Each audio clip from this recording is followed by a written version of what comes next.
Орман ішін күн сәулесі нұрландырып тұрған шақ еді. Таңның тыныштығын тыңдап, серуендеп жүрген бір теке бар болатын. Ол ары-бері жүріп, айналаны қызықтап келе жатып, байқамай терең құдыққа түсіп кетеді. Теке қорқып кетті.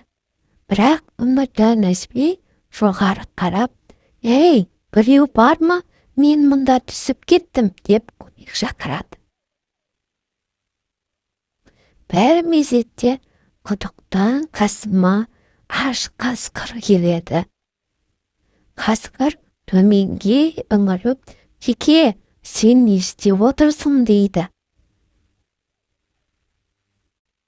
Теке болса ойланып, айлаға көше бастайды. «Мен мұнда жай отырғам жоқ, суы қандай тәмді, суын ішіп отырмын. Таза, салқын, керемет су ішіп жатырмын» дейді. Қасқыр судың қандай екенін білгісі келіп, құдықтың ішіне жақсылап үңіледі.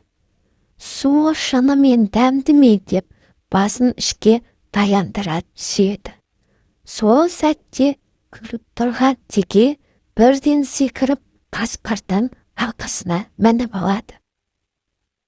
Қасқыр не болғанын түсінбей қалғанда, теке оның үстімен өрмелеп құдықтан шығып кетеді. Ал қасқыр болса құдықтың түбінде жалғыз қалып, «Ей, мені алдап кеттің ғой, теке!» деп таңданып қала береді.